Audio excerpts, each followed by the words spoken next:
Hello and welcome to Zasaa Zooms In. Today you meet a new friend of mine. Her name is Carla. Now I did something a little bit different. I asked Carla to introduce herself, which I haven't done previously in any of my Zasaa Zooms In, but I just thought it would be a nice thing to do. So maybe I will do this going forward. Anyway, Carla's a friend of mine and she is really passionate about the girl child and empowering women. So we spoke a little bit about that. Hello and welcome to Zaza Zooms In. I don't know if you can see, but I am so excited because I've got my girl Carla here with me, and literally, she's like one of the best people to talk to. So she's going to be talking to us about, well, you'll find out. Carla, could you tell us a little bit about yourself? You have 60 seconds to tell us about yourself. What would you tell us about yourself? Well, I am just a lover of children and I have such a passion for women. I live in Senegal and in Ghana, and I am working for World Vision International, which is the largest Christian humanitarian and development organization focused on children. I also have a school in Ghana called Springforth Wow. Community School, and I'm married and I have three beautiful children, and I have just the pleasure of, traveling, and really my passion is, to serve young women. Fantastic. Can you see? Can you see why I was so excited to get her on here? And Carla lives in between Senegal and Ghana, and she's traveling tomorrow, so she's literally flying through. I caught her. I wanted to talk to you about your. You say your passion is for young women, Yes. and I think one of the things that I think is so important. I actually had this conversation with one of my friends, Chinwe, and we were talking about our teenage daughters, and I think life is very different now for our girls. But do you think that there's anything that we as older women, you know how the Bible says we should be teaching, mentoring, etc. How, in your experience, because you work with girls and the girl child and everything, do you think there's anything that we should be doing? Are there things that we're missing, like we are failing in, that we should be doing, do you think? Yeah, I think that we have to pay attention to our young girls, What does that mean? and I think we have to systematically, coach and mentor them, especially us professional women. We have a lot of wisdom, and I see all the time that there are young women who are coming and seeking, advice and counseling Yeah. from me. And I feel like I need to do more with my own girls. And I really believe that we have to spend time with them, and we have to have a really listening ear to hear about, their challenges, because I think that, there's so much focus on social media and not this, development of yourself. People, it's like glamour and beauty and fashion, but really developing, your physical, spiritual, emotional well-being, and wholeness. And I feel that with the girls that I mentor, they are distracted. Yeah. There's too many distractions in the world, which doesn't allow them to really focus, on developing themselves. So how do we counter that then? Because these distractions exist, they're there.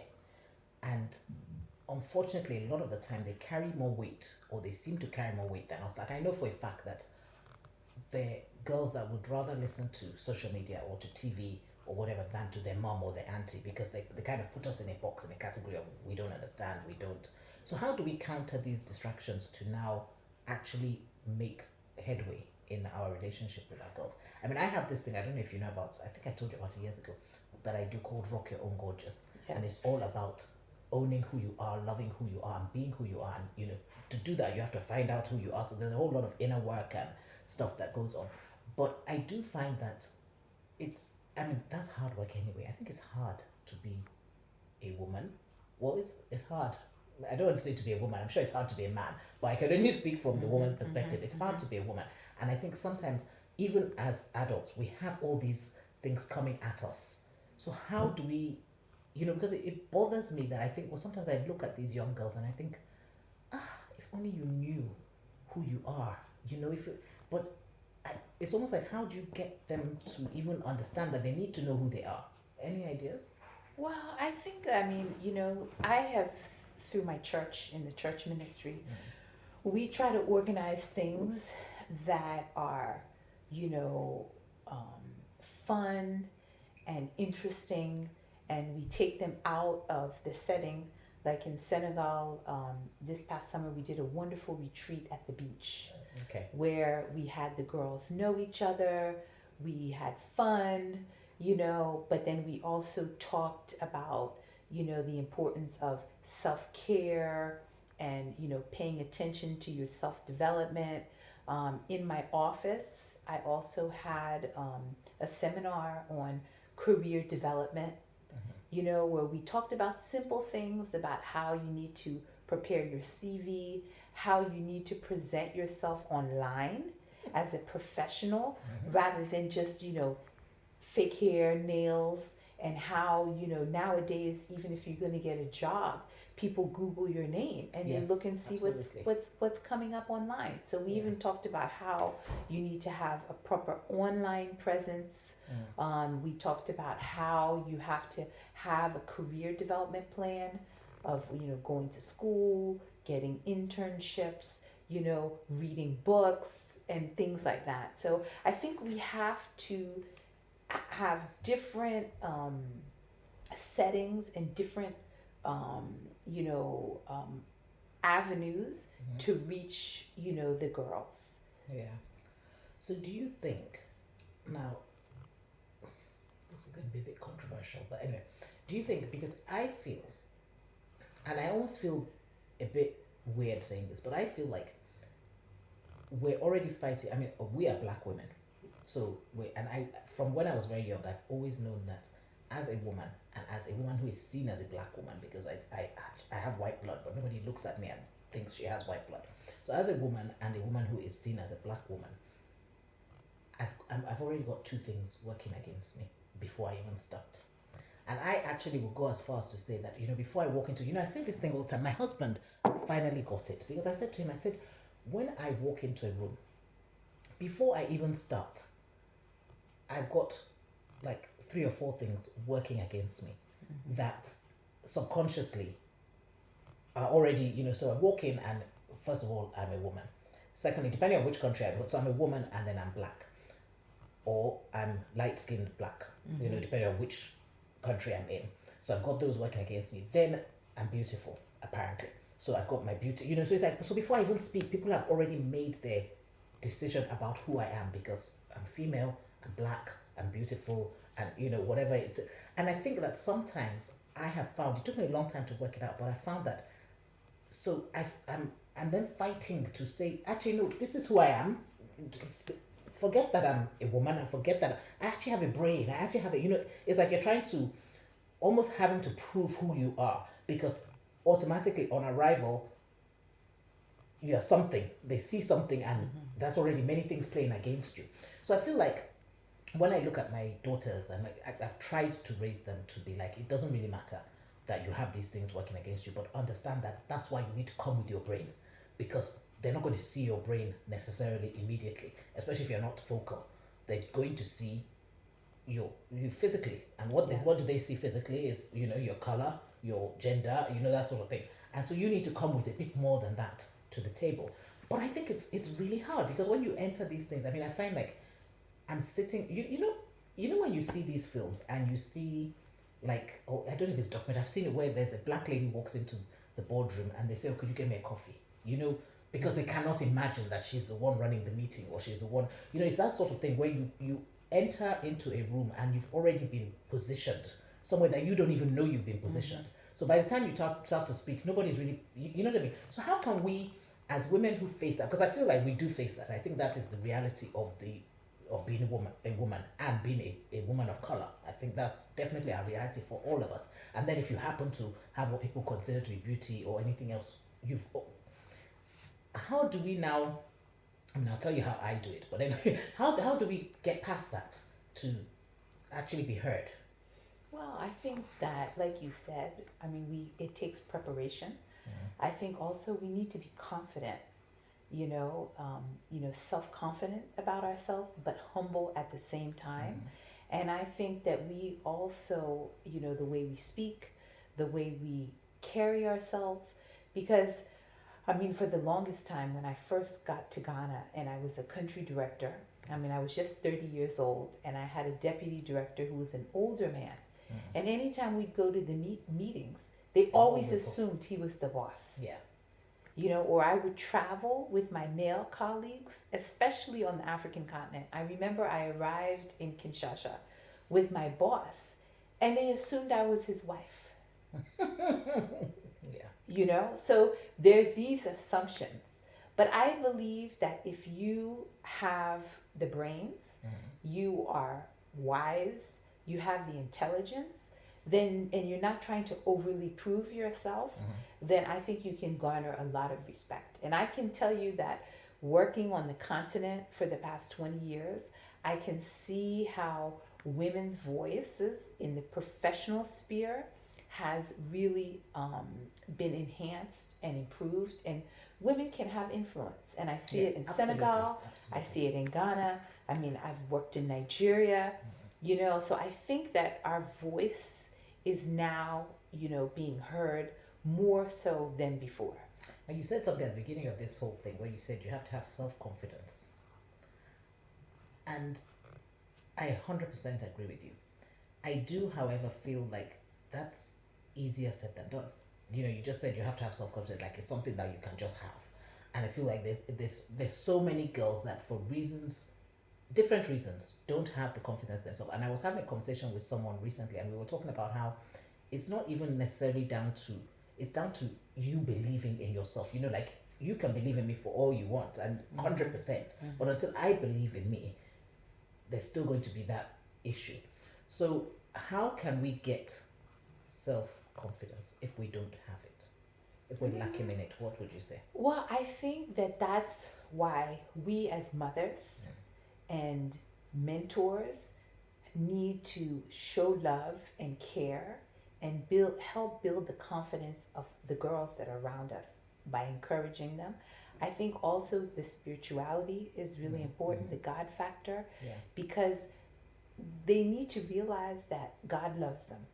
And if you have God with you, you have everything. So it requires faith. Yeah. You know what I mean?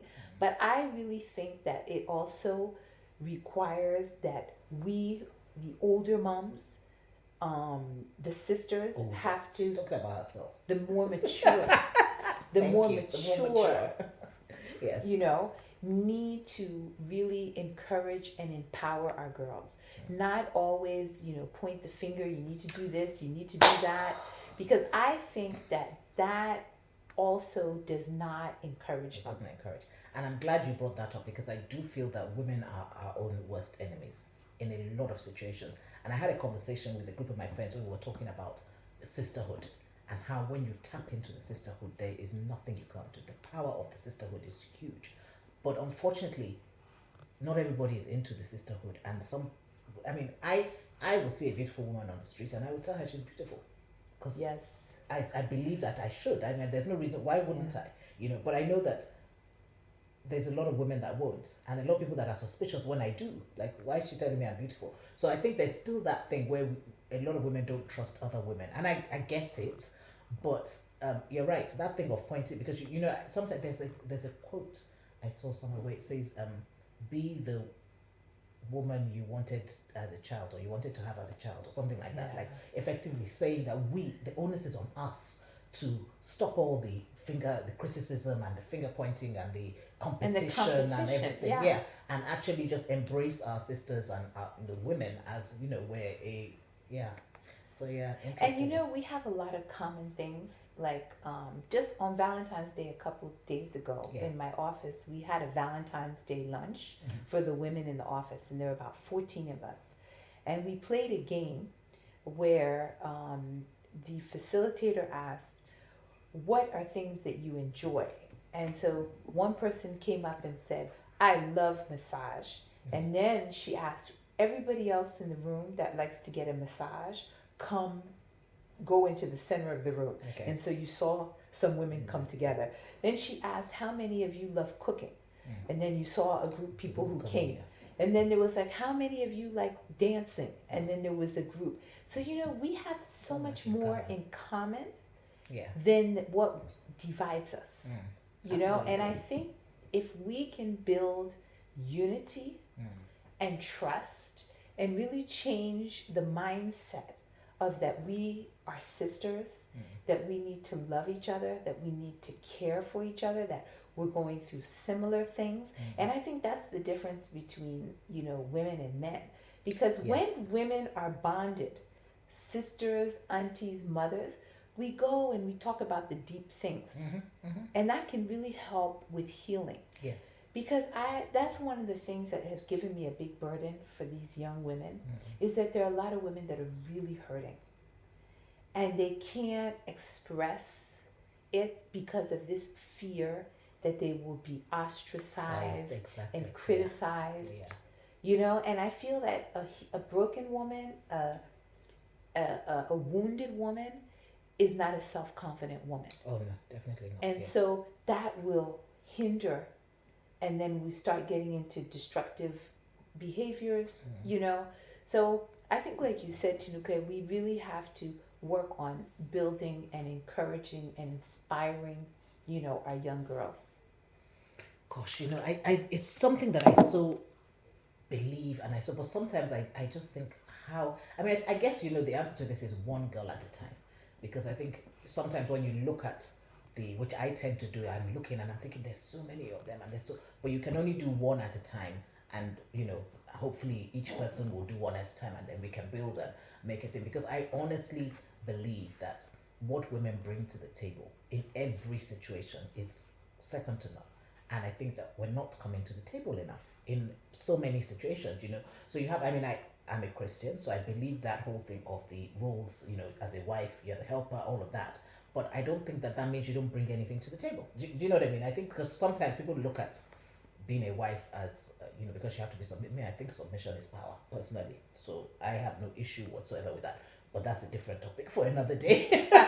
But that's a big topic. It's a big topic. But you know what I mean? I just think that sometimes it's like the world is missing out on us because we are not coming. And like you said, a lot of the time it's because we're hurt. And because we're hurt, we're not confident. We need. So it's like, oh God. Basically, as a woman, the onus is on us. As an older woman or a more mature woman, the onus is on us. Is actually look at the younger women and see how we can help them. And let us not be those women that are critical, that are, you know, like destructive, effectively. Because I think a lot. I sometimes when I see women in that state, I'm like, well, why? What are you trying to? What's the purpose of this? You know, like what are you trying to gain out of this? But I don't know the answer to that. So I think it's down to us as women who have a little bit of experience to make sure, you know, look, people don't like to learn from other people's experiences. That's a fact. They like to make their own mistakes, but we can try to encourage them to learn from our own mistakes somewhat. And just, you know what it is? Do you know what it is, Carla? It is the honesty and the authenticity. I find that within our culture, there is a tendency not to be honest about certain things. And that does not help the child who is going through something and is thinking, well, this one is just too perfect, or this one never did anything wrong. Like my daughter has that opinion of me because I'm a goody goody. I was a goody goody, and I've always been a goody goody. And because she's not a goody goody like that, she just thinks mom cannot understand because effectively she's just too good. You know, she would never do, which is not the truth. And I'm always trying to explain to her that, yeah, I probably wouldn't do that, but it's not because I'm perfect. Just that I wouldn't choose to do that. And I think we have to be very open, honest, and authentic with our girls. And I think they can tell when we're not being open and honest. Well, we have to embrace them and not rejection. Yeah. You know, because I think that is where they have a big fear. That little girl inside of them, a feeling that they could be rejected. Yeah. You know what I mean? Instead of, you know, accepted. Yeah. And so it really boils down to finding ways to show love and care and being compassionate and open. And it's really hard because, you know, we as mothers, we don't want our children to get hurt. Mm-hmm. Some of us have gone through experiences and we're like, we don't Yeah. want them to feel Yeah. that, because Yeah. you know, when you've had heartache and when you've had pain, you want to protect somebody from that, because the healing takes time. Yeah, absolutely. You know, and it's a lot of heartache and can, you know, slow down progress in life when you go through these things that you could have easily avoided. And so I think that's why it's so important that, you know, we as mothers, we as professional women, however we can, if we can reach out a hand to any young girl, if it's not our own, Yeah, yeah. then at least, you Another, know, yeah. another young woman in our community, in our church, in our workplace, that we can help. And I think, you know, it's so important. I think what I've had to learn to do with my girls is not use my adult brain to judge their young behavior. Yes. Because you know what I mean? So what looks like a good idea to them, because I have hindsight and I'm now mature, I'm like, that's a stupid thing to do. And it is, but I can't turn around and say that's a stupid thing to do, because that's judgmental. Do you get what I mean? Yeah. I kind of have to find a way to put on my teenage brain and understand why they want to do it, what they might think, and then kind of move that slowly into my adult brain and say, well, maybe, you know what I mean, to give a balance, rather than, because I think my immediate thing is like, what a stupid thing to do. Like, you know, like, why would you do that?